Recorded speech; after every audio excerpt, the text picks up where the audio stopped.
हम लोगों ने समझा कि जनता को शुरू में परेशानी हो रही है कागजात ढूंढने में, क्योंकि सभी लोग सोच रहे थे कि सब हमारा ठीक ठाक है। एक अच्छा ये भी है कि जिसका बाल बच्चा बेटा बेटी बेंगलोर दिल्ली बम्बई पढ़ता है, आज माँ बाप थोड़ा कष्ट सह के कागजात तो बना देगा, नहीं तो 10 साल बाद उसका बेटा बेटी बम्बई दिल्ली से आके वो कागजात भी नहीं बनाएगा। तो थोड़ा कष्ट तो हो रहा है, लेकिन कष्ट जनता को हो रहा था तो जनप्रतिनिधि को भी कष्ट हुआ।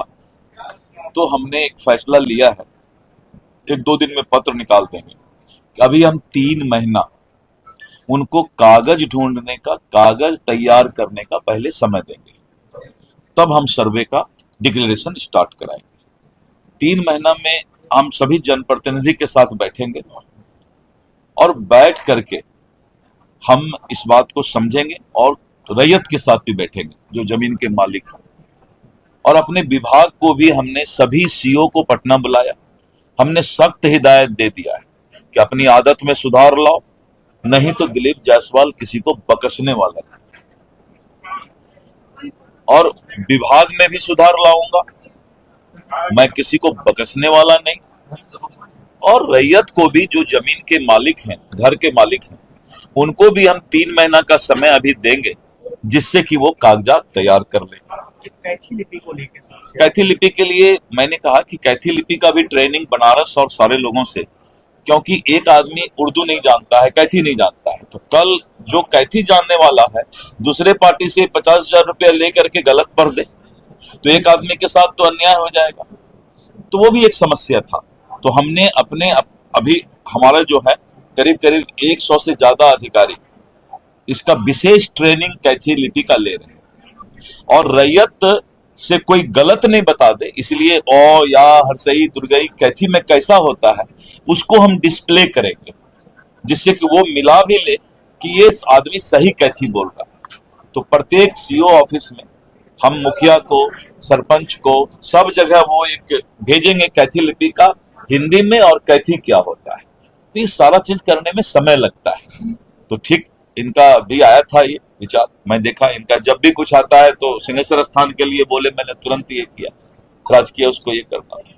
इनका आया तो ये जनता से चूंकि जुड़े हुए हैं तो हमें लगा, बहुत जगह और भी बहुत जगह से खबर आया। तो अभी हम 3 महीना के लिए जनता को समय दे रहे हैं। सर्वे होगा, सर्वे इसलिए होगा कि जमीन का एक बार अगर भविष्य तय हो जाएगा तो थाना में 60% विवाद रुक जाएगा।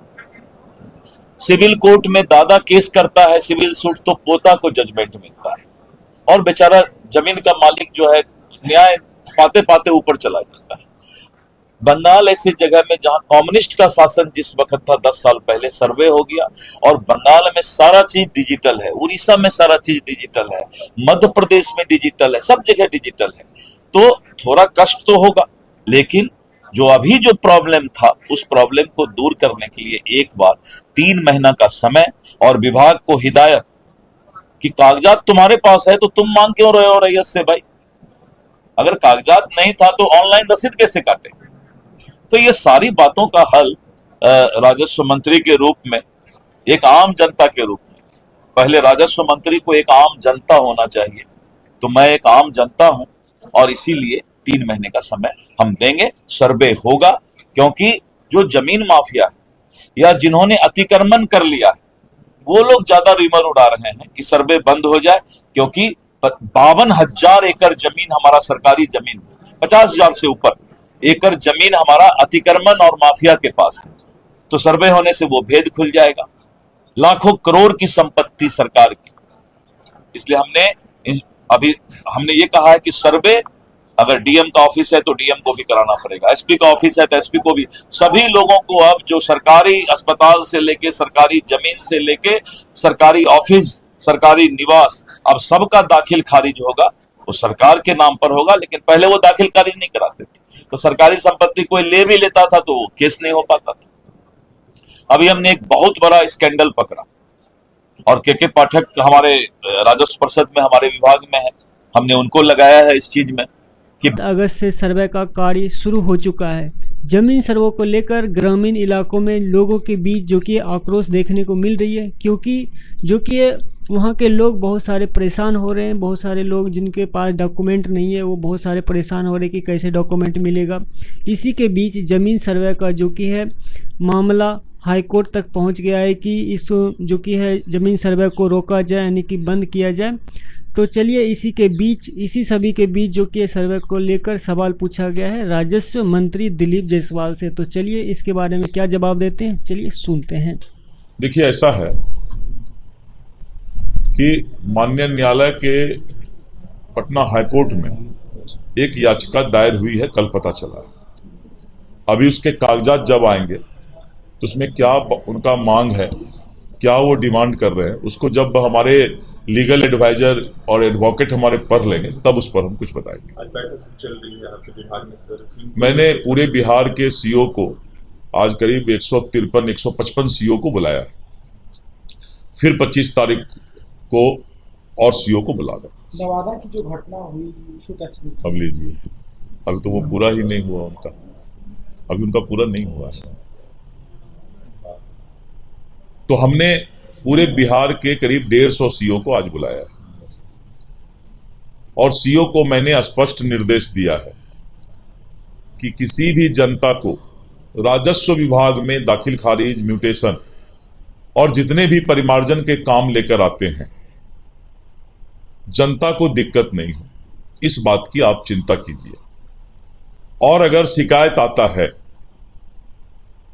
तो आपको किसी भी सूरत में माफ नहीं किया जाएगा। क्लियर कट संदेश मैंने दिया है राजस्व विभाग के पदाधिकारियों को कि जनता को कोई दिक्कत नहीं हो, इसका चिंता कीजिए।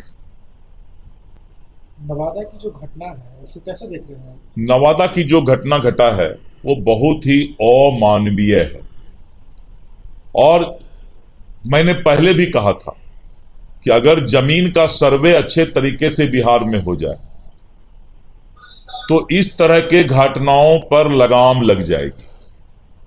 लेकिन जमीन माफिया और सरकारी जमीन को अतिक्रमण करने वाले लोग पूरे बिहार में एक माहौल बना रहे हैं कि सर्वे रुक जाए, क्योंकि पता है कि हजारों हजार एकड़, 50,000 एकड़ से भी ज्यादा